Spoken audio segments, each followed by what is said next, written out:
بسم الله الرحمن الرحيم.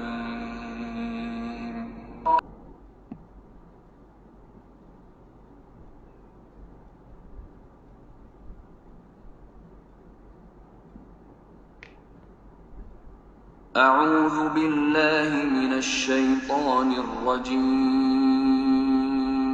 بسم الله الرحمن الرحيم.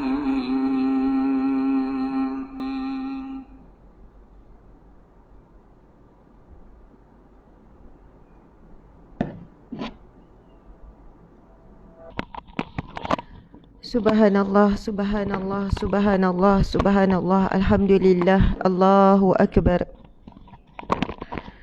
Subhanallah, alhamdulillah, Allahu Akbar. A'udzu billahi minasyaitonir rajim. Bismillahirrahmanirrahim. Alhamdulillah, alhamdulillahi rabbil alamin. Wassalatu wassalamu ala asyrafil anbiya'i wal mursalin wa ala alihi wa sahbihi ajma'in. Rabbi syrah lana sudurana wa yassir lana umurana wahlul 'uqdatam min lisanina yafqahu qawlana. Alhamdulillah, alhamdulillah, summa alhamdulillah. Segala puji bagi Allah, Tuhan sekalian alam yang mentadbir diri kita, mentadbir sekalian alam. Sahabat-sahabat yang saya kasih, yang saya hormati sekalian, Assalamualaikum warahmatullahi wabarakatuh. Apa khabar semua? Pagi Jumaat yang barakah, pagi Jumaat yang mulia, pagi Jumaat yang menjadi satu hari kebesaran bagi umat Islam. Masya Allah.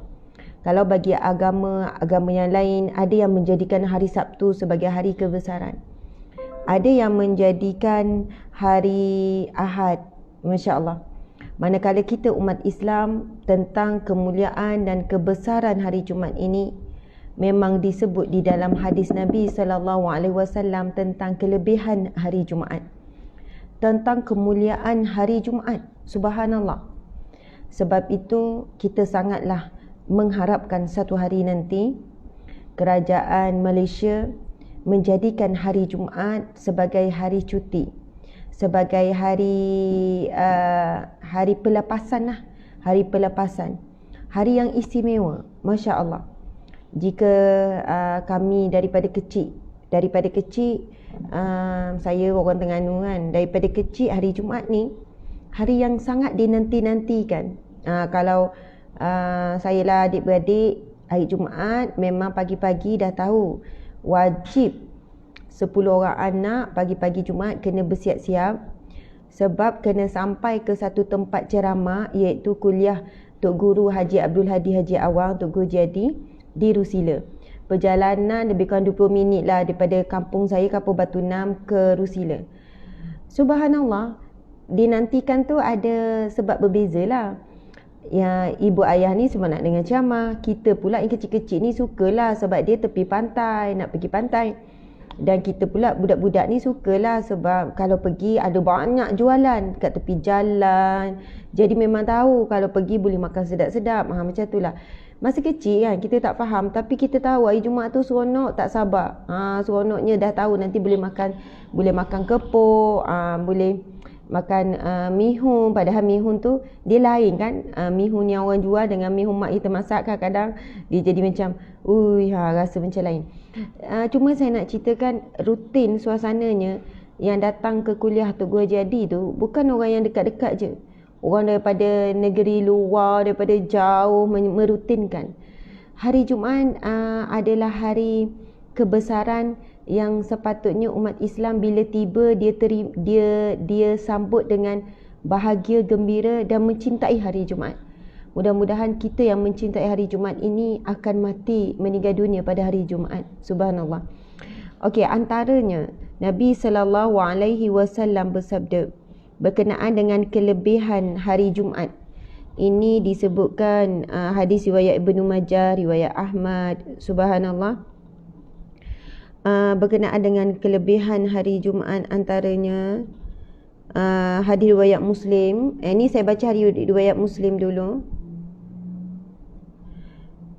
As-salatul khamsu wal jum'ah ilal jum'ah kafaratu lima bainahunna ma lam tughshal kabair. Solat 5 waktu, Jumaat ke Jumaat, berikutnya merupakan kafarah, penghapus dosa. Di antara keduanya selagi mana tidak melakukan dosa besar. Masya Allah. Jadi, bagaimana kita berakhlak pada hari Jumaat tu adalah kaedah dia. Kan baca Al-Kafi dan sebagainya. Dan dalam hadis riwayat Ahmad, riwayat Ibnu Majah menyebutkan, sesungguhnya hari Jumaat adalah penghulu kepada segala hari. Dan seagung-agung hari di sisi Allah yang mana keagungannya itu di sisi Allah lebih agung berbanding hari raya Aidil Adha dan juga Aidil Fitri. Subhanallah. Di sisi Allah ia lebih agung daripada Aidil Fitri dan Aidil Adha. Ini kerana pada hari tersebut terdapat 5 perkara besar, iaitu padanya diciptakan, diturunkan ke bumi dan diwafatkan Nabi Adam. Kenapa? Di antara disebutkan ini di antara, bukanlah semuanya. Kan dalam hadis ini Nabi menyebutkan tentang bila Nabi menyebutkan di sisi Allah ada hari yang mana lebih agung berbanding Aidul Fitri, Aidul Adha. Padanya diciptakan, diturunkan dan wafat pada hari Jumaat, iaitu Nabi Adam. Padanya juga terdapat satu masa apabila seseorang itu meminta sesuatu kepada Allah, pasti tidak meminta, pasti Allah akan berikan kepadanya selagi mana dia tidak meminta sesuatu yang haram. Masya Allah. Allah pasti akan tunaikan selagi mana dia tidak meminta yang haram. Subhanallah. Sambungan lagi, padanya juga akan berlakunya kiamat. Dan pada hari itu juga, yakni hari Jumaat, tidak ada malaikat yang dekat dengan Allah di langit, di bumi, angin, gunung dan laut, melainkan takut dengan keagungan hari Jumaat. Subhanallah, Allahu Akbar. Jadi sahabat-sahabat dimati Allah sekalian, hujung tu kan berlakunya kiamat sekian-sekian. Dan pada hari itu juga, yakni hari Jumaat, tidak ada malaikat yang dekat dengan Allah, sama ada di langit, di bumi, angin, gunung dan laut, melainkan takut dengan keagungan pada hari Jumaat. Maksudnya malaikat, kemudian makhluk-makhluk yang lain yang kita tak dengar bagaimana mereka berdialog, mereka makhluk-makhluk yang lain berzikir kepada Allah, kita pun tak faham, kita pun tak tahu.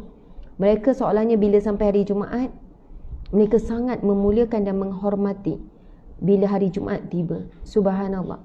Sebab itu kita kan bila hari Jumaat, kita mandi sunat Jumaat, kita memilih pakaian yang terbaik. Di antara hari-hari yang lain, hari Jumaat pakaian terbaik, bersih, berwangi-wangian. Hari Jumaat adanya solat Jumaat, dan para lelaki wajib pada hari Jumaat untuk mendengar tazkirah yang kita sebut khutbah Jumaat. Pada hari itulah mungkin ramai orang lelaki yang pada hari lain sibuk mengejar dan menguruskan dunia, mengejar satu demi satu, urusan demi urusan. Tapi sepatutnya pada hari Jumaat semua urusan itu off-kan. Subhanallah. Itu yang dilakukan kepada agama-agama lain bila tiba hari Sabtu, contohnya hari Ahad.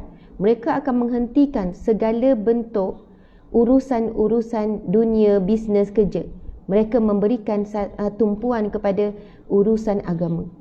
Jadi begitulah halnya kita pada hari Jumaat ini, mengurangkan urusan-urusan kesibukan dunia. Dah atur dah, kalau hari Jumaat je sekian-sekian.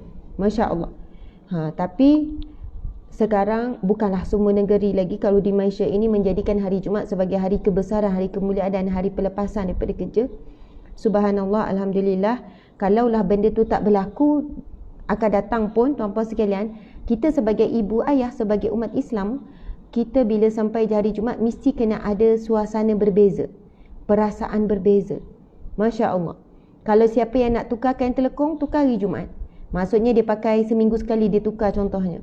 Hari Khamis dia dah basuh, hari Jumaat dia akan mula pakai telekung yang baru dibasuh. Mungkin dia ada dua helai telekung. Kan telekung semayang tu. Jadi dia basuh lah pada hari Khamis, hari Jumaat dia start pakai telekung yang wangi, yang baru digosok. Meraihkan. Terpulang macam mana? Maksudnya ini bukan ustazah ada hadis Nabi ke pasal telekung tu, pasal ni. Tuan-puan sekalian, terpulang bagaimana anda mengihtiram, anda memuliakan, anda menyambut hari kebesaran umat Islam ni yang berlaku setiap minggu pada hari Jumaat. Mudah-mudahan dengan tanda ataupun tindakan kita yang menunjukkan kita mencintai hari Jumaat, Allah pilih kita untuk mati pada hari Jumaat. Subhanallah. Bukannya kita katakan bahawasanya mati saya pada Jumaat itu bukan husnul khatimah.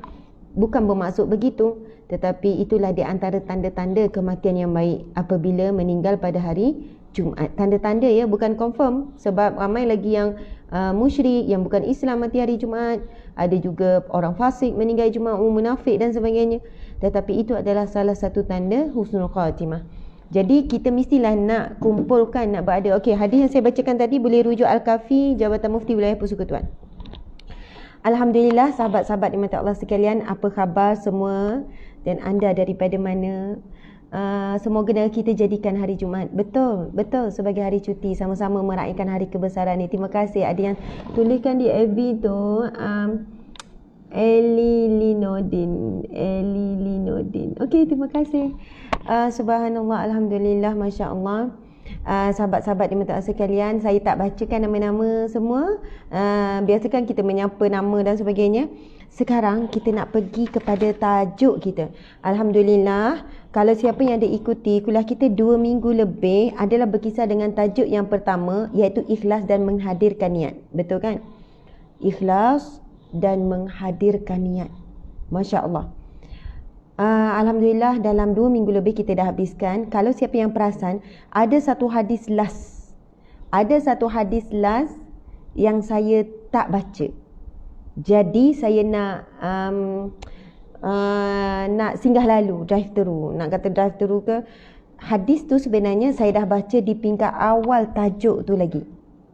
Sebab ia merupakan satu kisah yang saya dah cerita daripada awal.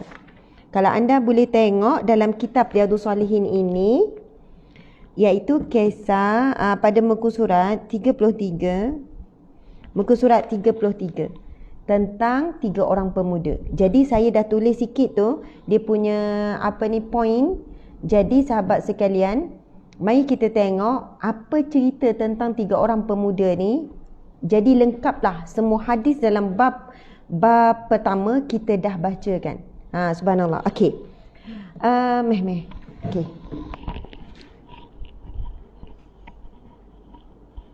Meja bulat tu mana Encik? Oh, situ.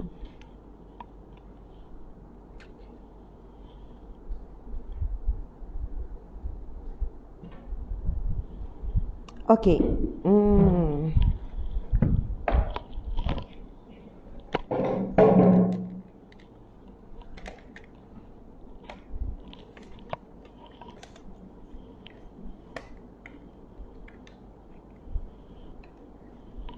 Okey, sahabat-sahabat. Cerita ni sangatlah menarik. Encik dah tukar? Dah. Okey.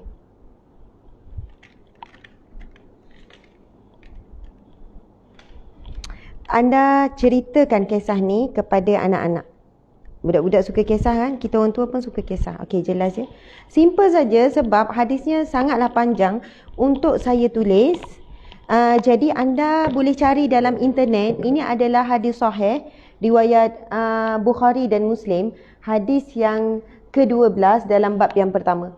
Dia akan tulis dalam kitab ni, dia buat macam ni tau, 12/12. Maksudnya dalam kitab, dalam tajuk ikhlas dan menghadirkan niat ni, ada 12 hadis Nabi, hadis yang sahih yang dikumpulkan. Jadi bila kita tengok catatan dalam kitab ni ditulis 12/12, maksudnya dah semua hadis di dalam tajuk yang pertama, bab yang pertama kitab Riyadhus Shalihin ni telah pun kita bacakan. Dan hadis yang terakhir ni hadis yang sangat panjang, hadis sahih riwayat Bukhari Muslim, adalah Rasulullah bercerita tentang ada 3 orang lelaki. 3 orang lelaki pemuda. Subhanallah, kalau saya bacakan di sini, kita bacalah ya. Okey. Bismillahirrahmanirrahim. Daripada Abdullah bin Umar bin Khattab meriwayatkan, saya mendengar Rasulullah sallallahu alaihi wasallam bersabda, ada 3 orang dari golongan umat sebelum kalian sedang berpergian hingga mereka terpaksa menginap di sebuah gua. Kemudian mereka masuk ke dalamnya. Ingat ya kisah dia? Ada 3 orang pemuda.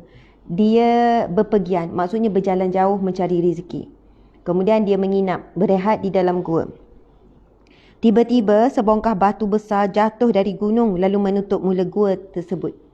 Ada satu batu besar yang jatuh dan menutup pintu gua tersebut. Sahabat-sahabat, saya kan bila baca kisah yang datangnya daripada hadis Nabi, saya macam terbayang cara Rasulullah bercerita kepada para sahabat. Sebab ini Nabi sendiri yang bercerita. Hadis Nabi kan, Nabi bercerita kepada para sahabat.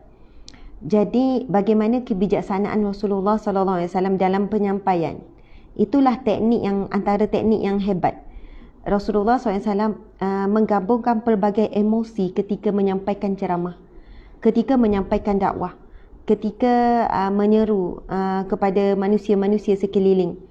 Subhanallah, Nabi akan buat majlis ilmu di masjid, peringkat awal di rumah-rumah. Nabi bermula masa di Mekah, usrah, kan, pertemuan di rumah. Masa ni masih lagi dakwah secara sembunyi. Bayangkan Rasulullah ada teknik yang sangat hebat dalam penyampaian. Rasulullah menggabungkan semua emosi. Emosi takut, kan, bawa cerita tentang azab. Emosi bahagia gembira, bawa cerita tentang syurga, tentang nikmat. Emosi bimbang, Nabi bawa supaya kita berfikir. Dan Nabi bawa juga halwa telinga, cerita. Kalau siapa yang beli kitab Riyadhus Shalihin ni, anda akan jumpa banyak kisah. Banyak kisah yang kita kata, ya Allah, rupanya kisah ni hadis sahih daripada Nabi. Kisah ni pernah dengar, ni baru jumpa sumber dia. Jadi kita akan, sebab itu Riyadhus Shalihin ni sangat sesuai dibaca oleh orang awam dan juga dibaca untuk satu kitab untuk dibacakan dalam keluarga. Anak-anak pun sangat suka. Kalau anak-anak saya, dia akan belek dia jumpa kisah, dia baca kisah. Dia belek hadis Nabi, jumpa kisah, dia baca. Dia kata menarik kisah-kisah ni. Saya kata itu kisah benar, sebab datangnya daripada Nabi SAW. Masya Allah. Okey, kita dengar ya kisah ni. Allahu Akbar. Allahumma salli ala Sayyidina Muhammad wa ala ali Sayyidina Muhammad. Keutamaan hari Jumaat antaranya banyakkan berselawat pada Nabi. Allahu Akbar. Okey, kita tengok. Saya kemudian ada satu batu yang turun kan. Tiba-tiba sebongkah batu besar jatuh dari gunung lalu menutup mula gua tersebut. Mereka berkata, tidak ada yang dapat menyelamatkan kalian dari batu besar ini, melainkan jika kalian berdoa kepada Allah Subhanahu Wa Taala dengan perantaraan amal soleh kalian. Masya Allah. Salah seorang pemuda tu kata, tidak ada siapa yang boleh selamatkan kita. Tak ada siapa yang boleh bantu kita ni. Batu ni berat sangat, besar sangat ni. Mereka dah cuba tolak, tak boleh. Lalu salah seorang berkata, tidak ada siapa yang boleh menyelamatkan kita melainkan kita berdoa meminta dengan Allah melalui perantaraan amal soleh. Subhanallah. Jadi saya akan sentuh sikit saja sebab saya bukan alim, saya bukan faqih sangat. Bab kita dibenarkan untuk bertawassul. Bertawassul ni menggunakan perantaraan, meminta dengan Allah, ada perantaraannya.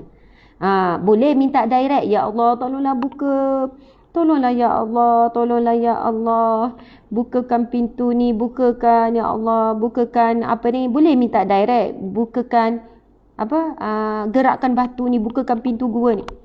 Tetapi ada kekuatan, ada keistimewaan apabila kita bertawassul.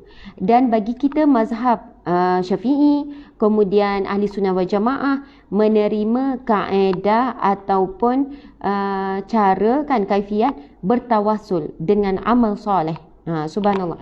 Tetapi amal soleh yang kita nak bertawassul itu amal soleh yang benar, dari sudut syaraknya, benar juga dari segi keikhlasan hatinya dan sebagainya. Okey. Sahabat-sahabat yang dimata sekalian, kita tengok kenapa 3 orang pemuda ni sampai Allah terima immediately.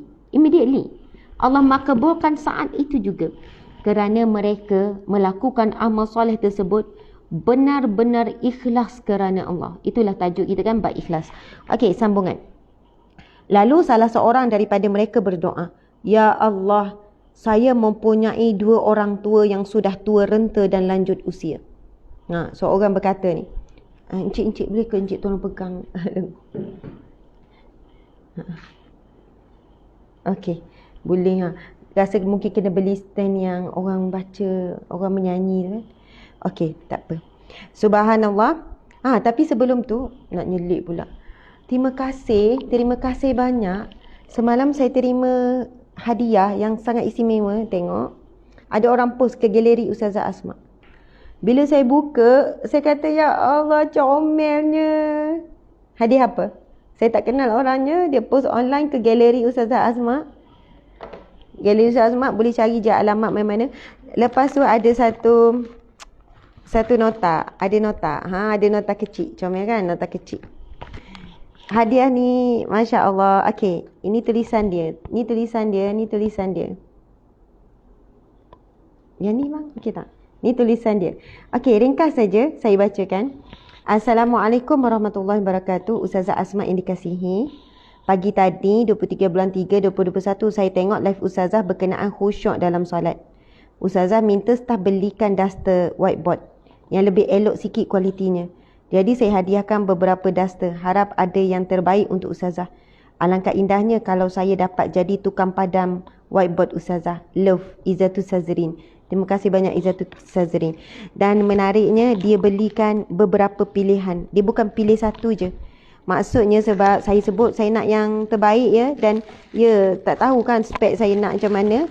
Jadi dia bagi 4 duster yang berbeza. Pemadam whiteboard yang berbeza.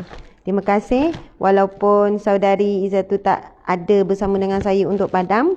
Tapi sebenarnya setiap kali saya guna, InsyaAllah sebenarnya tangan saudari yang secara tak nampak lah sebenarnya ada bersama dengan saya. Subhanallah, mewakili ni kan. Kita test. Ya. Memang terbaik. Subhanallah. Moga keikhlasan hati tu sampai. Okey, Cik. Terima kasih banyak Cik. Okey, kita sambung ya. Lalu salah seorang daripada mereka berdoa, Ya Allah, saya mempunyai 2 orang tua yang sudah tua renta dan lanjut usia. Saya tidak pernah memberi minum kepada siapa pun sebelum keduanya itu, baik kepada keluarga ataupun hamba saya. Kemudian pada suatu hari saya terlalu jauh mencari kayu bakar sehingga mereka berdua sudah tidur sebelum saya pulang. Selanjutnya saya pun memerah susu sebagai minuman untuk keduanya dan saya dapati mereka berdua telah tidur. Saya enggan membangunkan mereka. Saya enggan memberikan minuman itu kepada orang lain sebelum mereka berdua, baik pada keluarga dan hamba saya. Saya tetap berdiam sementara gelas minuman masih di tangan saya. Saya menunggu mereka bangun sampai fajar menyingsing dan anak-anak menangis dekat tumit saya, maksud dekat kaki, kerana mereka lapar. Setelah keduanya bangun, lalu mereka minum minuman mereka. Ya Allah, jika saya mengerjakan demikian dengan niat benar-benar harap redha-Mu, maka lapangkanlah kesukaran yang sedang kita hadapi dari batu besar yang menutup ini. Maka batu besar itu tiba-tiba membuka sedikit, tetapi mereka masih belum boleh keluar daripada gua. Sahabat dimana Allah sekalian, bayangkan situasi pemuda ni. Ini Nabi cerita pada kita ni. 3 orang pemuda terperangkap dalam gua dengan batu besar. Mereka bertawasul dengan amal soleh. Pemuda yang pertama berdoa kepada Allah, buat pengakuan depan Allah. Ya Allah, aku ada orang tua yang aku jaga betul-betul dan aku tak akan beri minum ataupun makan selagi mana kedua orang tua ni diberi minum dan makan terlebih dahulu. Allah uji satu hari, dia cari kayu bakar, balik lambat. Bila balik lambat, dia terus sediakan susu, pergi perah susu untuk sediakan makan dan minum untuk orang tua. Bila dia bawa, kedua ibu bapanya, orang tua dia, ibu bapa telah pun tertidur. Dia pegang sambil berdiam. Masa duduk diam tak tidur, pegang 2 gelas air susu tu. Pegang, tunggu. Sebab dah tidur, tak nak ganggu tidur ni, pegang. Dalam waktu yang pegang dalam waktu sama, anak kecil sedang menangis di kaki. Sebab lapar. Dia tetap tidak akan mendahulukan keluarganya, dirinya walaupun dia lapar, penat dan hamba sahaya, melainkan ibu bapa minum terlebih dahulu. Sehingga fajar, sehingga pagi.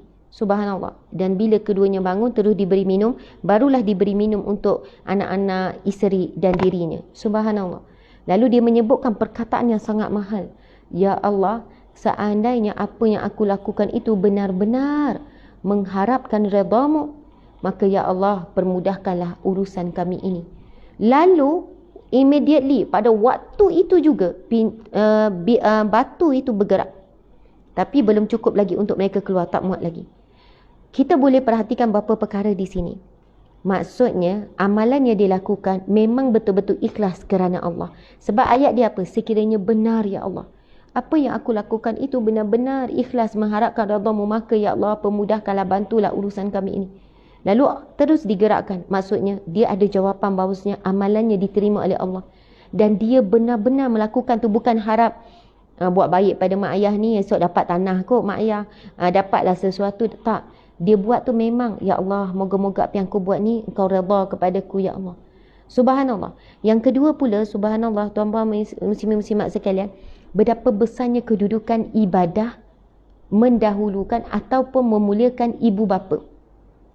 Sehingga kan apabila kita melakukan amalan memuliakan, mentaati, menghormati, menyantuni ibu bapa, berbakti pada ibu bapa ini, amalan ini menjadi asbab doa kita makbul.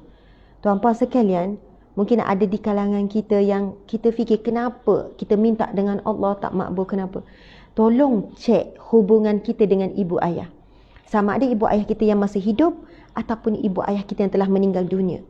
Adakah lama dah kita tak berikan hadiah pahala kepada arwah ibu ayah kita? Kita tak mendoakan mereka. Itu tanggungjawab kita, anak-anak. Subhanallah, adakah dah lama kita tak hubungi ibu ayah kita? Adakah ada sesuatu yang membuatkan kita menyakiti hati ibu ayah kita? Walau apapun sebab. Kerana kalau kita tengok daripada cerita ni, antara asbab ibadah yang Allah makbulkan doa immediately ketika itu, waktu tu juga, adalah apabila seseorang itu menghormati dan menyantuni, berbakti kepada ibu bapa, niat ikhlas semata-mata nak dapat redha Allah. Jadi kalau ibu bapa tu tak balas, ibu bapa tu tak puji, ibu bapa tu sekian-sekian, tak apa sahabat-sahabat sekalian. Sebab apa? Kita buat itu kerana nak redha Allah. Tuan-puan sekalian, mungkin ada orang buat baik nak dapat redha ibu bapa, nak dapat lengah tak? Letak. Nak dapat redha ibu bapa. Tapi sahabat-sahabat dimati Allah sekalian, memang kita akan dapat redha ibu bapa, redha Allah. Tetapi yang paling bagus kita niat kerana nak dapat redha Allah, sebab once dapat redha Allah, kita dapat semua yang kita perlukan. Once dapat redha Allah, Allah akan bantu kita, pemudahkan, murah rezeki, bagi apa yang kita minta. Sebab itu buat sesuatu semua kita nak, ya Allah, moga engkau redha ya Allah usahaku ini ya Allah. Ya Allah, pandanglah ya Allah. Moga engkau redhalah apa yang aku buat sebagai seorang isteri di rumah ini ya Allah. Ya Allah, moga engkau pandang dan engkau redha kepadaku sebagai seorang ibu, apa yang aku lakukan ya Allah. Daripada kecil sampai ke besar, Allah Maha melihat. Masya Allah. Kadang kita ceritakan kepada suami pun kan, bang, awak tahu tak, saya penat sangat. Saya tak rehat lagi pada pagi. Pagi saya buat ni, lepas tu saya buat ni, lepas tu buat ni. Sampai sekarang. Ya, mungkin suami kata, wah, sian, rehat-rehatlah. Subhanallah, tapi suami ada tengok penat kita. Suami faham betul-betul penat kita? Tak. Yang Maha melihat kita setiap masa adalah Allah yang basir, yang Maha melihat. Allah yang syahid, yang Maha menyaksikan. Allah yang hasib, yang Maha menghisap, menghitung segala apa yang kita buat. Sebab itu sangat rugi kalau kita duduk lebihkan kepada nak manusia perhati, manusia tahu kesusahan kita dan sebagainya. Cukuplah Allah melihat segala-galanya. Tetapi waktu yang sama, manusia yang berberi kemanusiaan mesti tunjukkan empati kepada orang yang sedang melalui kesusahan. Okey, sahabat-sahabat yang mati-matikan, kita sambung. Orang yang kedua pula berdoa, ya Allah, sesungguhnya saya mempunyai seorang sepupu perempuan. Ia merupakan orang yang paling kucintai. Di dalam sebuah riwayat lain disebutkan, saya mencintainya sebagaimana orang lelaki yang sangat mencintai perempuan. Ni dia memang cinta sangat, memang suka sangat dekat sepupu dia ni.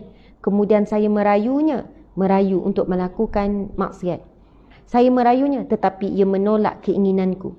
Sehingga ia mengalami kemiskinan. Dia mengalami kebuluran, macam itulah, ataupun kelaparan. Sehingga dia mengalami kelaparan. Ia mendatangiku. Lalu saya memberikan 120 dinar padanya. Dengan syarat, ia mahu berdua-duaan denganku di tempat sunyi. Ia pun mahu melakukannya.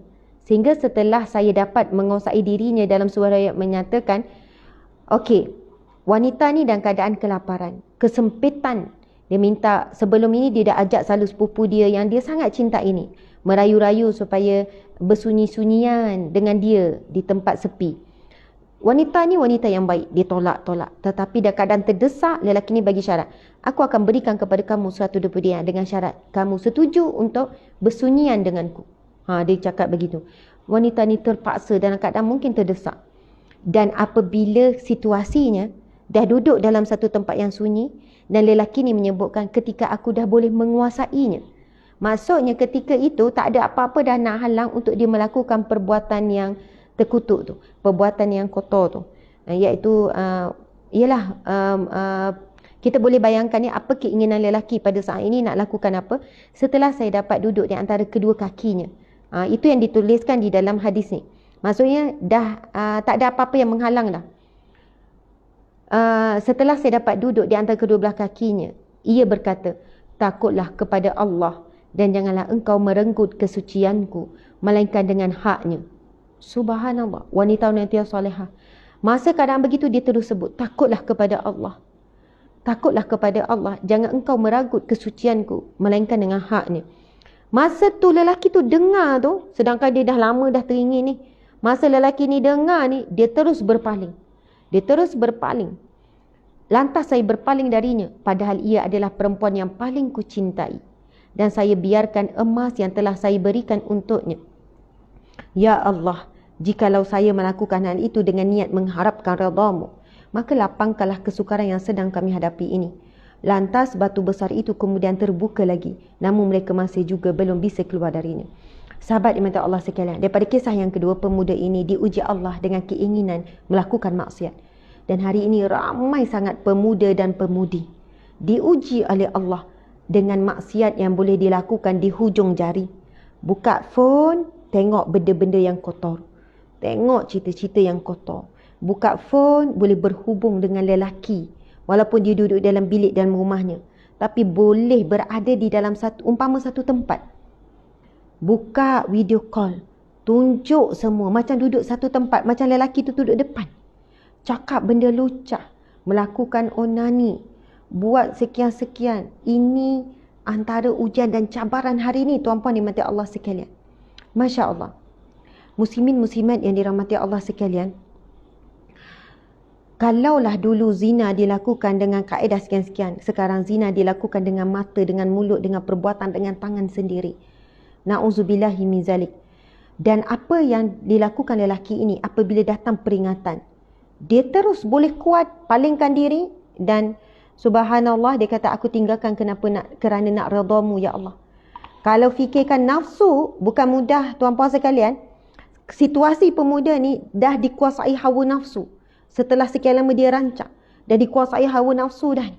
Tak ada apa yang nak menghalang, dah depan mata dah ni. Tetapi yang menghalangnya ketika itu memberhentikan niat untuk dia teruskan niat tersebut adalah apa tuan-puan sekalian? Iaitu nekat dia untuk tinggalkan kerana Allah. Jadi Allah menerima, Allah tahu apa yang dia lakukan, Allah terima, lalu terbuka sikit. Dan orang yang ketiga berdoa, ya Allah, saya mengupah beberapa buruh dan semuanya telah kuberikan upahnya masing-masing. Orang ketiga ni toke ataupun bos, majikan. Dia ada buruh-buruh, ada pekerja-pekerja. Upahnya itu, kecuali seorang lelaki, ia meninggalkan upahnya dan pergi.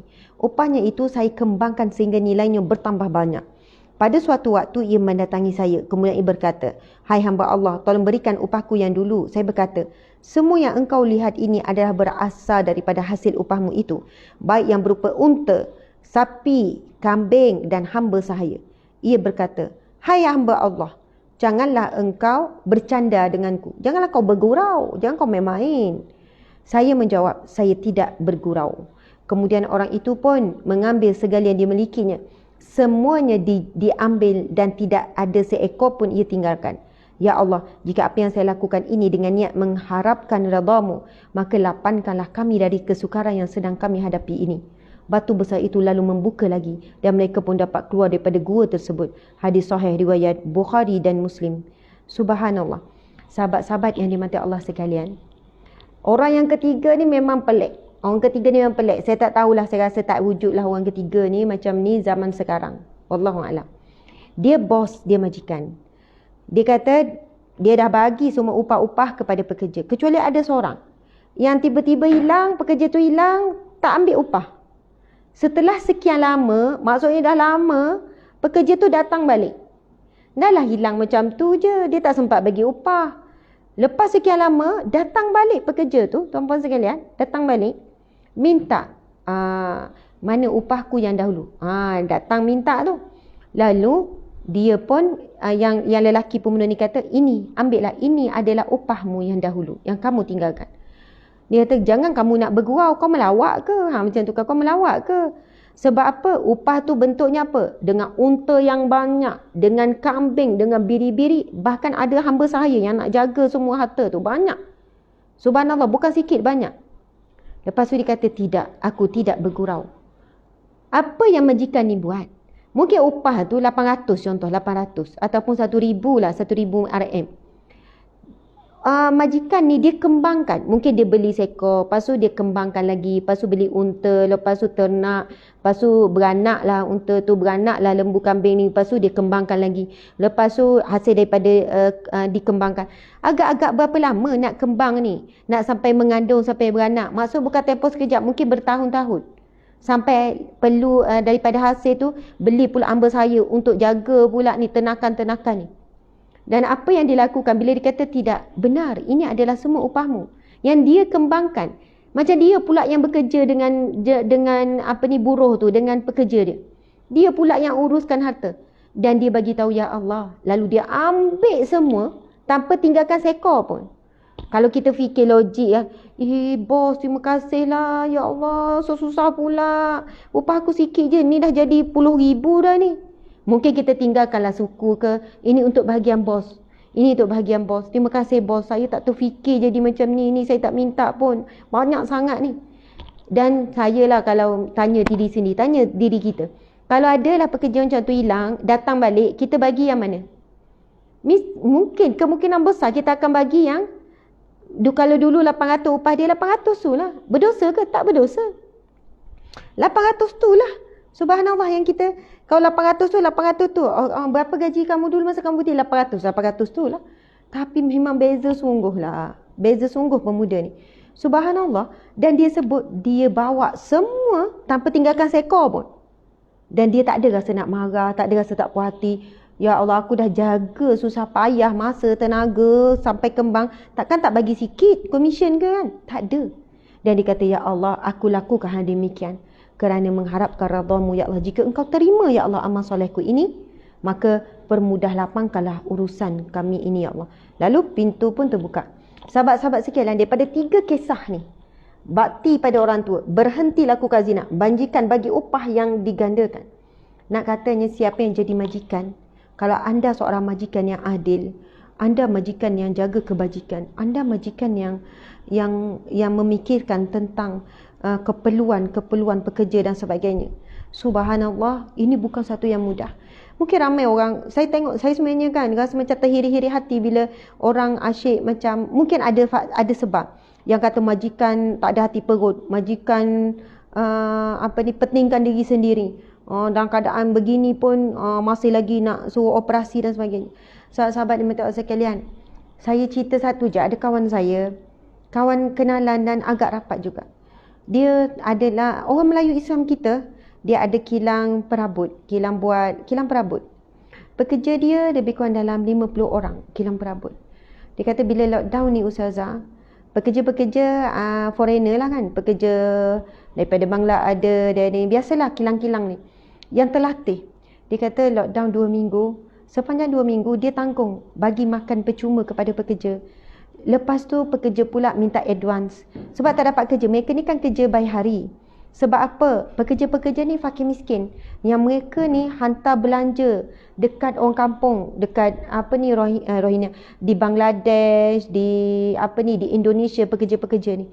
Mereka, dia kata Ustazah bayangkan, kalau satu hari pun tutup Ustazah, dah beri kesan sangat. Itu belum kira orang cancelkan order, orang ini. Lepas tu sewa kilang ni, sewa tapak ni sebulan 20,000.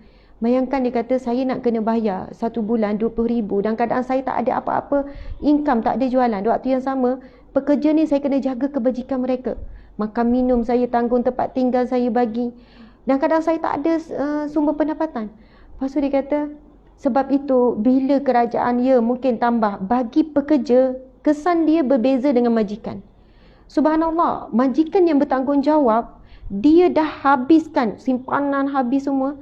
Lepas tu bila pekerja minta, bos bolehlah bagi advance, walaupun kerja belum dibuat, tapi advance untuk kerja yang belum dibuat. Sebab apa? Nak hantar ni orang kampung ni, anak isteri yang lapar kat kampung ni.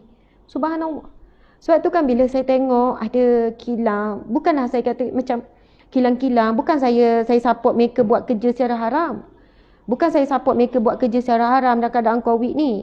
Contoh macam kilang papan hari tu ada, kilang tu kilang ni, warga-warga asing, mereka didenda. Ya, kita terpaksa buat begitu.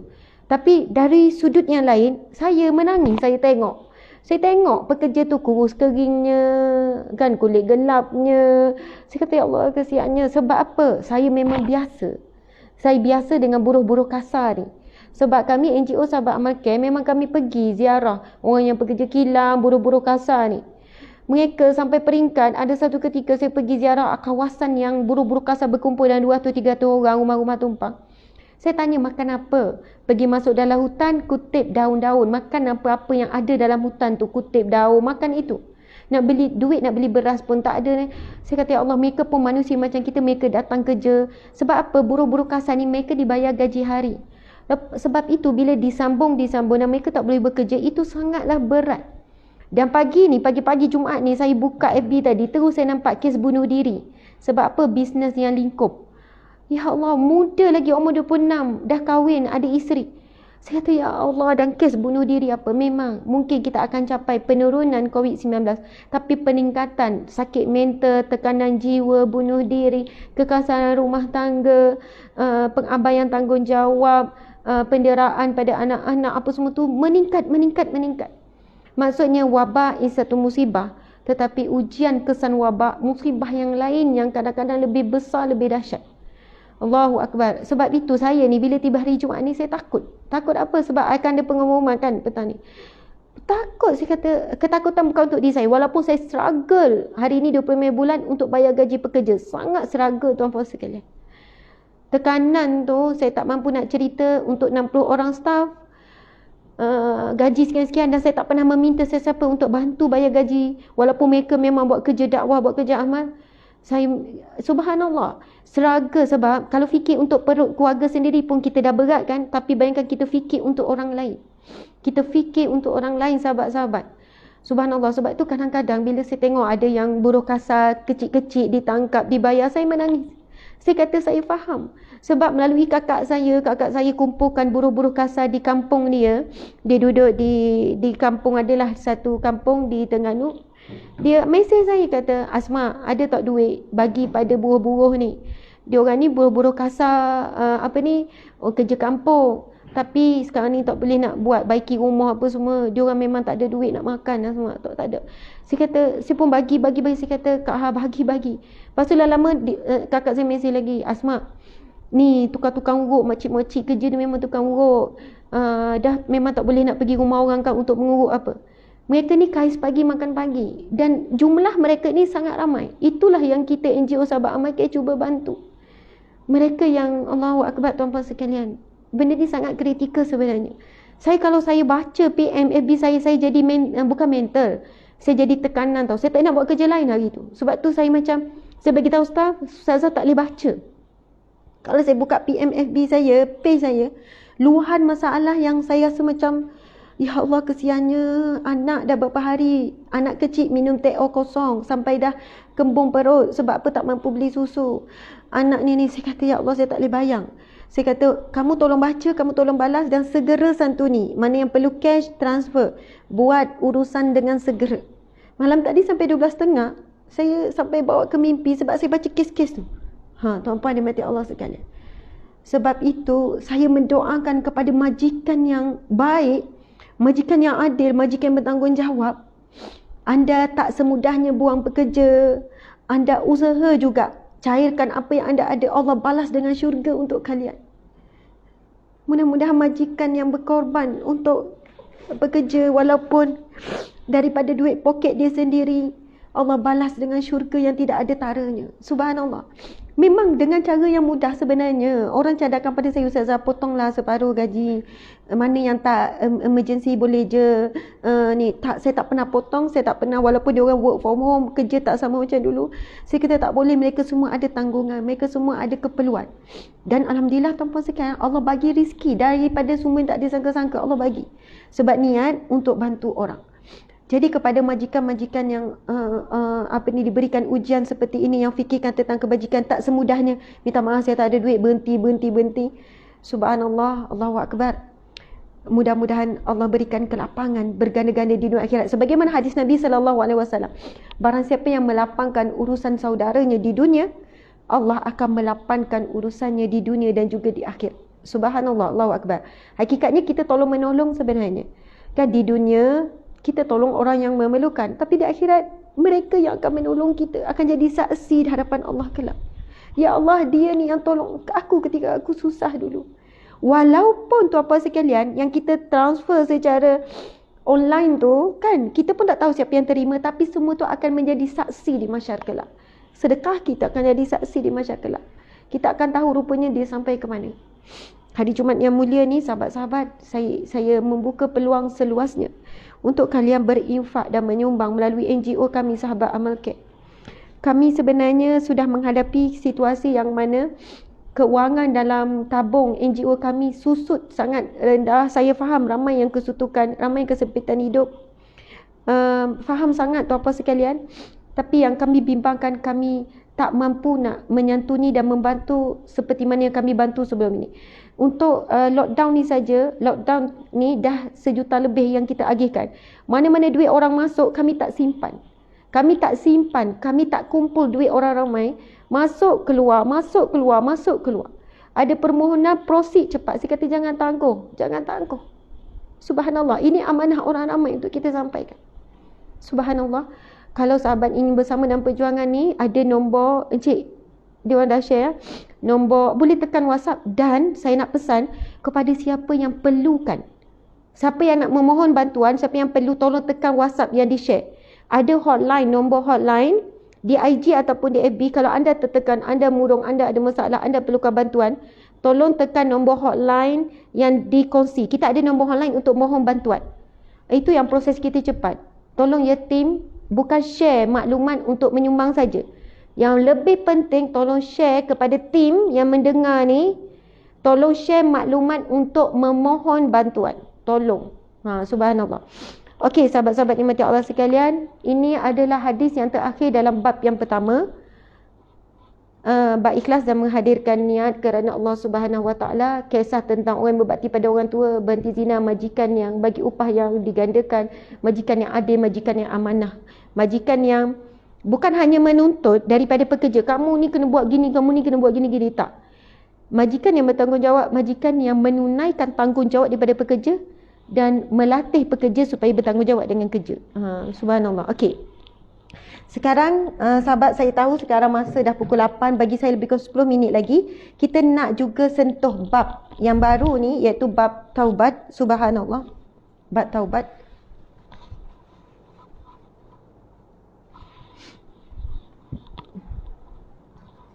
Okey. Masya Allah. Subhanallah. Muslimin muslimat dimati Allah sekalian. Kita masuk, bismillah, daripada semalam lagi sebenarnya kita dah mula mukadimah bab taubat. Kitab Riyadhus Salihin, kuliah secara percuma. Saya pagi tadi terfikir apa? Wallahu a'lam. Kalau ada siapa yang nak menaja kuliah pagi Ustazah Asma ni, anda boleh PM. Maksud penaja tu pun saya tak terfikir macam mana. Contohnya, mungkin ada pihak yang nak menaja kuliah duha Ustazah Asma setiap pagi. Boleh tekan WhatsApp. WhatsApp mana? Minta unit ni bang. Unit share nombor hotline, unit PA. Subhanallah. Dan insya-Allah penaja-penaja tu macam kita sebutlah, kita mention sebagai menghargai. Mungkin itu sebenarnya saya fikir kalaulah ada hamba-hamba Allah, itu juga sangat meringankan beban kami untuk kos operasi kami. Ustazah buat apa ramai-ramai? Sebenarnya mereka tu buat kerja kebajikan, kerja amal untuk menggerakkan NGO Sahabat Amal Care. Mereka buat kerja media, kerja penyidikan, macam-macam lah tuan-puan sekalian. Dulu kita bergantung kepada pendapatan daripada galeri, tapi bila dah ditutup, keadaan macam ni drop sampai 80%, 90% jualan. Jadi memang jauh sangat nak sampai tu. Jadi mungkin ada pihak-pihak wallahualam ingin wallahualam, subhanallah. Itu lintasan idea sajalah. Kalau macam benda tu tak sesuai dibuat, saya cancelkan balik. Okey, bab yang kedua, bab taubat. Semalam kita dah mula mukadimah, hakikat istighfar. Kita cerita sikit pasal taubat. Dan Alhamdulillah bila sebut pasal taubat, ini adalah yang saya tuliskan sumber daripada kitab ni lah. Kitab ni. Jadi saya keluarkan. Kita tengok, hari ni kita akan baca yang ni sahaja. Okey. Ini kita bercakap tentang bab taubat. Firman Allah. Minta maaf, ini adalah hadis Nabi SAW. Kafaratu, bismillahirrahmanirrahim. Kafaratu manir tabtahu antastaghfira lahu. Allahu Akbar. Tuan-puan sekalian, saya masa baca hadis ni, saya baca dalam kitab ni lah. Hadis ni dalam kitab Riyadhus Salihin ni. Saya rasa lega sangat-sangat. Lega sangat-sangat. Masya Allah. Dan saya pasti anda yang dengar dah faham maksud hadis ni pun, anda akan lega sangat-sangat.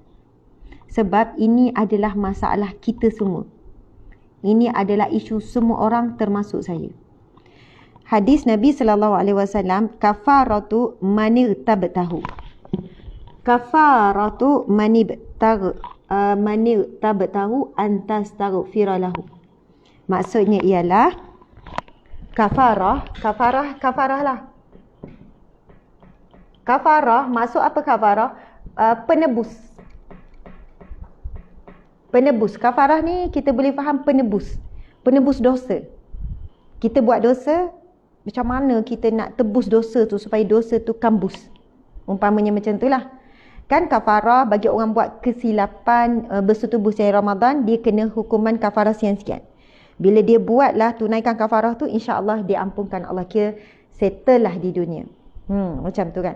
Ada orang buat janji, lepas tu dia mungkin janji kafarah dia. Ada orang nazar, lepas tu dia tak tunaikan nazar, ada kafarah dia. Itu adalah instrumen kaedah untuk kita melansaikan dosa yang kita buat lah, kesilapan besar. Macam tu. Tapi menariknya, kafarah, penebus dosa, manir tabtahu, kepada siapa, manir tabtahu, yang diumpat. Subhanallah. Antastaghfira lahu, ialah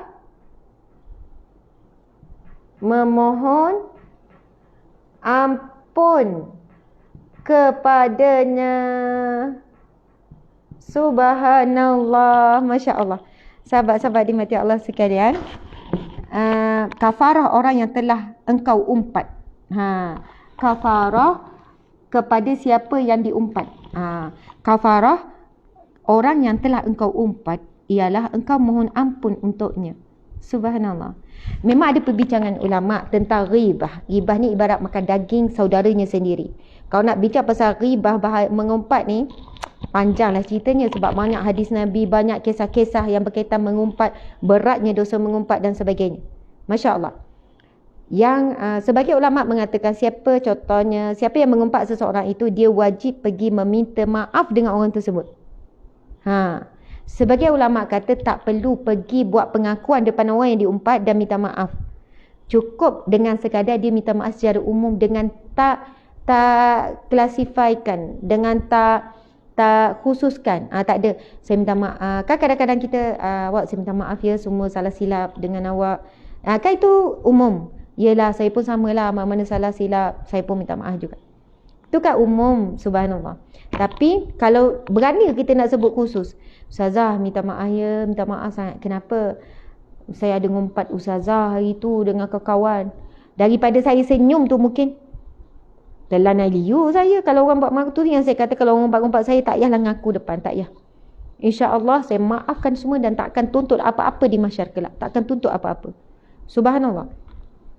Jadi sebagai ulama kata tak perlu buat pengakuan kerana bimbang terputusnya hubungan. Kalau adik-beradik saling ngumpat ngaku, bergaduh besar.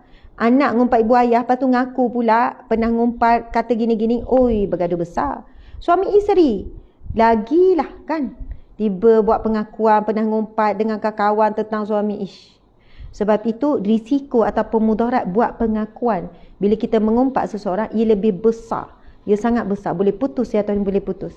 Jadi antara kaedahnya adalah bila kita dah mengumpat seseorang, menyesal sungguh-sungguh, bertaubat dengan perasaan ya Allah, menyesal. Hati ni kena datang rasa penyesalan, bukan mulut je. Nyesal aku.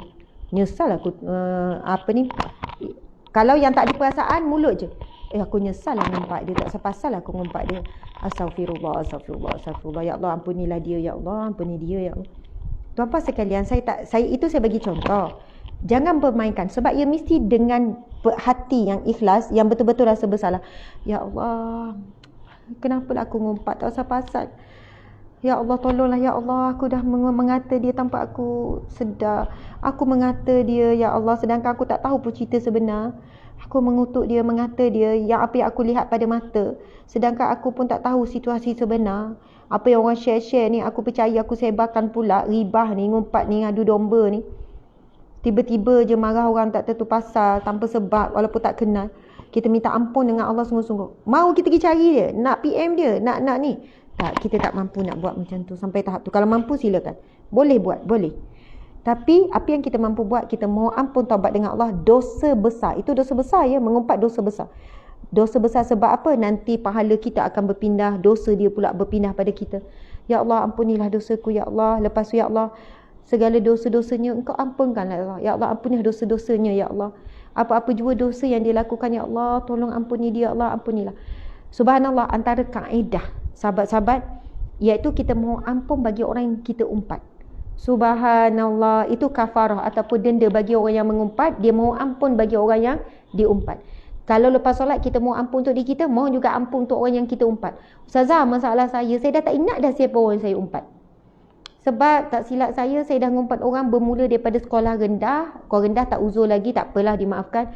Sekolah menengah, ngumpatkan kawan, ngumpat cikgu. Masuk universiti, ngumpat juga. Zaman kerja pun banyak umpat. Kadang orang duduk, entahlah, kadang tu duduk parking pun, duduk ni traffic light. Tengok orang sebelah tu boleh juga nak mengata tiba-tiba kan benda buruk. Kadang pergi rumah orang, balik duduk bercakap dalam kereta pasal, yelah, rumah sepah ke apa ke. Pasal aib manusia kan.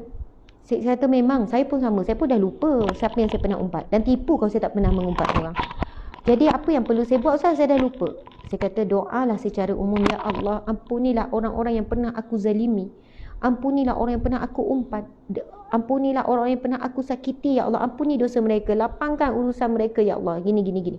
Lepas tu yang kedua, antara kaedah pada ulama mencadangkan adalah kita buat sedekah, niat sedekah itu pahalanya untuk orang yang pernah kita zalimi, umum saja. Sebab sedekah memadamkan, sedekah ini antara pahalanya adalah memadamkan dosa, ibarat air memadamkan api. Subhanallah. Jadi bila kita buat sedekah, kita nak, ya Allah, moga pahala sedekah ini ya Allah, jika Engkau catatkan pahala untuk sedekah ini ya Allah, aku lakukan untuk dapat redha-Mu, pahalanya ya Allah Engkau berikan kepada orang yang pernah aku zalimi di dunia dahulu. Di dunia yang pernah aku zalimi, yang aku sendiri lupa aku pernah zalim siapa. Mungkin masa duduk asrama dulu ada ambil buigi orang ke, ataupun ada ambil subhanallah tuan-puan sekalian, Nabi SAW bersabda, ada lelaki yang dibakar dalam neraka sebab dia ambil pucuk ataupun hujung kayu sugi ke kayu apa yang dipetik kat rumah orang. Maksud dia lalu, lepas tu dia nampak mungkin ada ranting, dia patahkan untuk dia cukil gigi dia, sebab itu dia diazab dan neraka. Bukanlah selamanya, tapi tuan-puan sekalian, agak-agaklah kalau dia minta dengan tuan rumah, Assalamualaikum, nak ambil sikit ujung ni, mungkin ada yang terlekat kan, terlekat kat gigi, nak ambil sikit ujung ranting, mungkin tuan rumah pun tak ada masalah. Alah, ambil lah, tak cakap pun tak apa, ujung ranting pokok ni ambil untuk ni.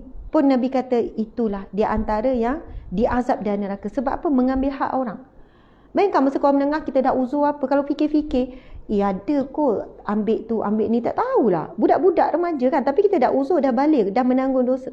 Lepas tu bila kita bekerja kot, kita ada ambil hak orang, itu ini hak kerajaan, hak wallahu alam, tuan-tuan menikmati Allah sekalian. Sebab itu banyak situasi yang kita tak sedar, buat dosa tak sedar. Sebab tu dosa ni banyak kategori, dosa besar, dosa kecil, dosa sengaja, tak sengaja, dosa yang kita tahu, tak tahu, dosa sedar dengan tak sedar. Saya rasa dosa yang kita tak tahu dan tak sedar memang banyak. Jadi apa salahnya untuk kita selesaikan urusan ini di dunia. Selesaikan urusan ini di dunia. Sebab nak settle akhirat, tak ada cerita lain lah, bertukar pahala dan dosa. Na'udzubillah min zalik. Selesai dunia maksudnya awal-awal di dunia lagi kita dah sedekahkan, berikan pahala. Ya Allah, sekiranya sedekahku ini Engkau terima ya Allah. Kau redha ya Allah, aku lakukan semata pahalanya ya Allah. Berikan, aku berikan ya Allah, aku niatkan untuk orang-orang yang pernah aku zalimi ya Allah.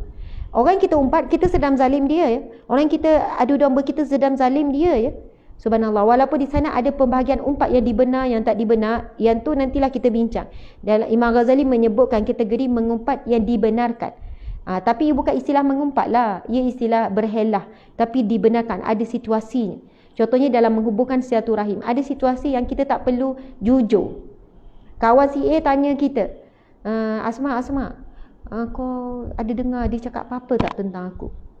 Kita jangan jujur lah, tak payah jujur sangat. Sebab awak dah tanya kan, saya kena berlaku jujur lah. Saya dengar apa yang dia cakap pasal awak. Dia cakap gini.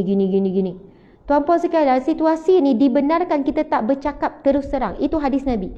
Tidak dikatakan menipu orang yang menghubungkan silaturahim. Itu bukan menipu namanya, Nabi kata. Tengok situasi lah, tengok situasi. Bukan umum sangat ni. Kan habis dia guna atas alasan tu.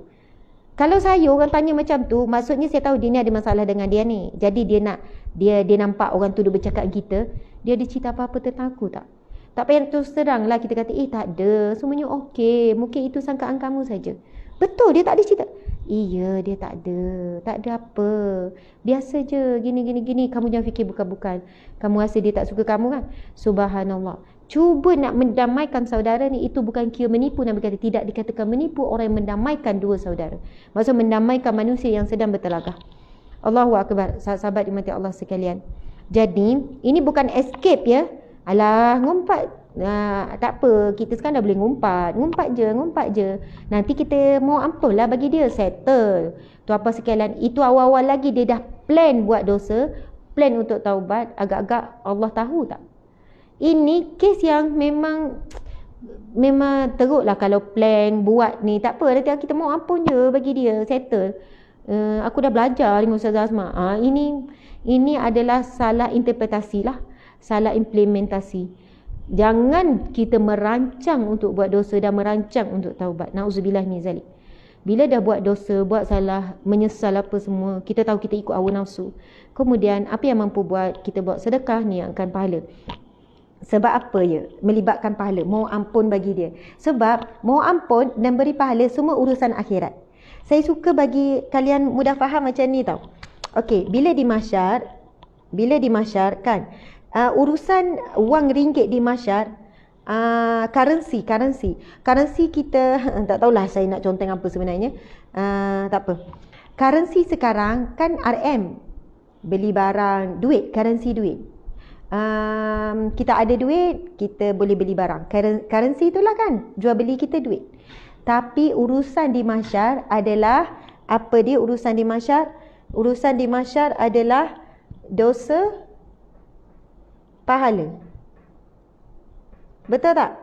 Currency-nya dosa, pahala. Tak apalah, tak tulis pun, saya terangkan je. Currency-nya adalah dosa, pahala. Urusan di akhirat, di mahsyar, dosa, pahala. Urusan dunia, nak beli handbag, ulur duit, dapat handbag, dapatlah. Tapi apa urusan di akhirat, antara dosa dan pahala. Dan jika ada orang yang menuntut kepada kita, bila kita dah ngumpat dia, terbongkar, Allah buka hijab, ketika itu akan dibuka juga oleh Allah, bahawasanya kita dah siap-siap di dunia dahulu bagi pahala pada dia, melalui sedekah, melalui istighfar, kita dah mau ampun bagi dia.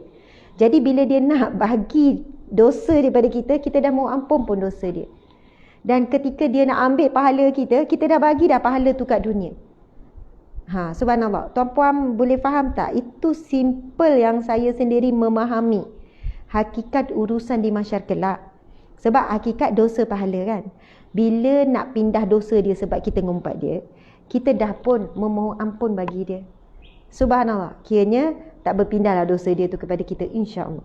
Jika urusan tu melibatkan orang nak ambil pahala kita, kalau orang tu kata anak pun boleh tuntut, subhanallah, anak pun boleh tuntut, sahabat-sahabat.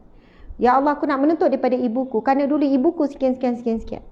Lalu apa yang dituntut adalah peringkat awal, pahala akan berpindah. Dah habis pahala, barulah dosa orang tu akan berpindah. Jadi bila ni subhanallah dah settle dah dengan kita dah bagi dah pahala tu yang kita niatkan saat kita hidup sekarang. Ya Allah, pahala sedekah ini Allah aku hadiahkan, aku berikan ya Allah. Moga kepada orang yang pernah aku zalimi. Umum kan sebab kita tak ingat ramai sangat yang kita zalimi. Subhanallah, Allahu Akbar. Jadi itu baru yang pertama yang kita bacakan hari ini. Firman Allah yang kedua, bismillahirrahmanirrahim. Qala Allah Ta'ala wa tubu ilallahi jami'a ayyuhal mu'minuna la'allakum tuflihun. Surah An-Nur ayat 31. Ini pun dalam kitab ni lah tuan-puan sekalian. Allah berfirman, wa tubu ilallah, bertaubatlah kepada Allah jami'a, semuanya. Bertaubatlah kepada Allah keseluruhannya, semuanya. Ayyuhal mu'minuna, wahai orang-orang yang beriman, la'allakum tuflihun, mudah-mudahan kamu semua beroleh kejayaan. Kejayaan di sini bukan kejayaan dunia, dapat syurga. Itulah erti kejayaan yang sebenar. Dapat syurga, bebas neraka. La'allakum tuflihun, mudah-mudahan kamu di kalangan orang yang berjaya dapat syurga, bebas neraka. Tetapi berjaya di sini juga tuan-puan sekalian, bukan hanya berjaya dunia, bukan berjaya akhirat saja. Berjaya dunia dan akhirat. Subhanallah. Watubu, ini perintah Allah, dan bertaubatlah kamu kepada Allah semuanya. Bila saya baca syarah dalam kitab ini, jami'ah, semua dosa. Ada orang dia taubat semua dosa. Ada orang dia taubat sebahagian. Sebab itu ada ditulis di situ syarah. Encik, dia orang nampak tak? Syarah, kita wajib bertaubat dengan semua dosa. Tak boleh bertaubat sebahagian saja. Sebab Allah perintahkan taubat semua dosa. Ada orang dia taubat bab-bab tertentu je. Aku dah taubat dah, aku tinggalkan, aku dah tak buat, aku taubat tak buat dah. Tapi ada lagi maksiat yang dia masih buat. Jadi, jika dia mati dalam situasi begitu, dia akan diazab dengan maksiat yang dia belum taubat. Sebab itu perintah dan firman Allah ni, watubu ilallahi jami'a, bertaubatlah kepada Allah jami'a, kesemuanya. Jami'a ni semuanya. Semua dosa-dosa perlu. Ulama membahaskan wajib ke atas orang beriman memohon taubat untuk semua dosanya. Dan kita faham dah maksud taubat bukan hanya mulut. Ya Allah, aku bertaubat kepadamu, ya astaghfirullahalazim wa atubu ilaihi, aku mohon ampun dan mohon taubat kepadamu. Erti taubatan nasuha, ini qala Allah Ta'ala, ya ayyuhallazina amanu tubu ilallahi taubatan nasuha. Ini perintah Allah, wahai orang-orang yang beriman, tubu ilallah, bertaubatlah kamu kepada Allah, taubatan nasuha. Wahai orang yang beriman, bertaubatlah kepada Allah dengan taubat nasuha yang sebenar-benarnya, ataupun nasuha ni yang suci, yang bersih, yang sempurna. Kalau kita tengok, yang murni. Subhanallah, taubat yang murni, semurninya. Taubat yang murni ada tiga. Taubat yang murni ada tiga, sahabat-sahabat.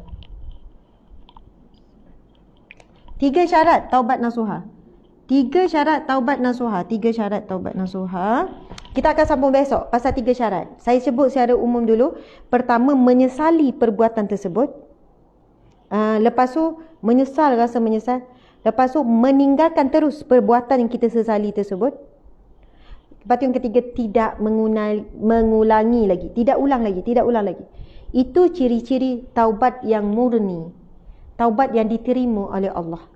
Apa dia? Menyesal. Lepas tu tinggalkan. Lepas tu tidak ulang.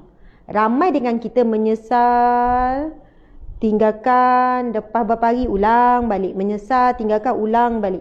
Jadi siapa yang ni masih dalam proses, itu namanya proses. Kita tak boleh cakap, engkau ni menyesal diulang, sampai kau tak payah taubat lah, kau ni mempermainkan. Tak, kita kata itu proses. Tapi jangan lama sangat dalam proses, takut meninggal ketika proses. Tak sampai ni pasal taubatan nasuha. Jadi memang begitulah, taubatan nasuha adalah apabila mencukupi 3 syarat utama tu tadi. Menyesal, meninggalkan dan tidak mengulang. Kalau kita masih ulang maksiat kita buat, nyesal-nyesal, ngumpat lagi kan, maksudnya kita belum mencapai tahap taubatan nasuha. Takut kita meninggal, banyak lagi sisa dosa yang kita buat yang belum settle di dunia, maka akan disettlekan di akhirat. Nauzubillah, berpindah dosa pahala lah masa tu. Sahabat dimati Allah sekalian, kita tengok watubu ilallahi jami'ah, bertaubatlah kepada Allah secara keseluruhannya wahai orang-orang mukmin, la'allakum tuflihun, mudah-mudahan kamu berjaya, dapat syurga, bebas neraka, berjaya dunia, berjaya akhirat. Semalam kita dah belajar, kita dah kupas tentang hakikat istighfar, kelebihan orang beristighfar. Allah bantu menyelesaikan masalah di dunia, Allah bukan sekadar dunia, akhirat lebih lagi lah. Allah berikan kemudahan, kesenangan, rizki dan sebagainya. Okey, sahabat-sahabat, last untuk hari ini kita bacakan hadis Nabi ni sama-sama. Okey, encik boleh baca juga. Bismillahirrahmanirrahim. Wa an Abi Hurairah qala sami'tu Rasulullah sallallahu alaihi wasallam yaqulu wallahi inni la astaghfirullah wa atubu ilaihi fil yaumi aktsara min 70 marrah. Riwayat Bukhari, hadis sahih. Yang bermaksud, kita tahu maksud dia daripada Abi Hurairah, sahabat Nabi Abi Hurairah. Qala, dia berkata. Siapa berkata?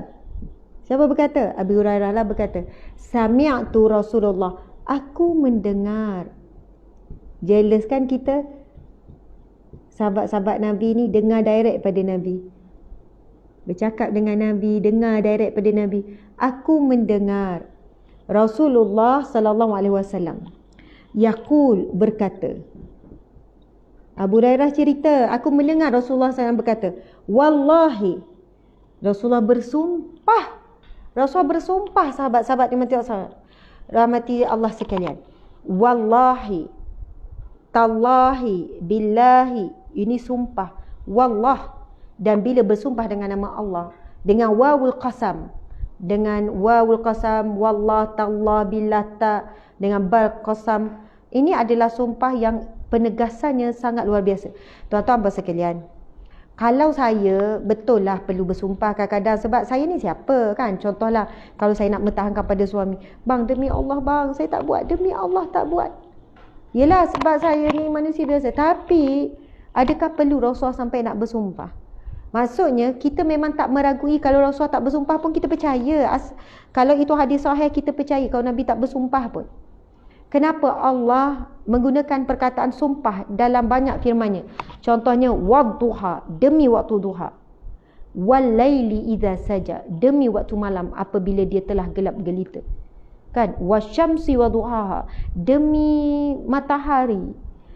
Dan kalau kita belajar bab tafsir kan, kita dengar-dengar ceramah orang-orang yang pakar tafsir, Allah Subhanahu Wa Taala kenapa menggunakan sumpah? Dan biasanya apabila ayat yang dimulakan dengan sumpah, ayat itu ingin diberikan Allah nak berikan kita perhatian. Maksudnya Allah nak berikan sesuatu penekanan. Kan kalau sumpah-sumpah ni kan sebenarnya perkara yang nak ditekankan. Demi Allah, wallahi. Maksudnya bila guna sumpah ni, ia ada sesuatu penekanan, benda penting. Macam tu. Jadi bayangkan Rasulullah bersumpah, wallahi, demi Allah. Demi Allah. Ini, subhanallah, tekan lagi. Ini. Bukan ana direct, ini. Sesungguhnya, dah bersumpah depan.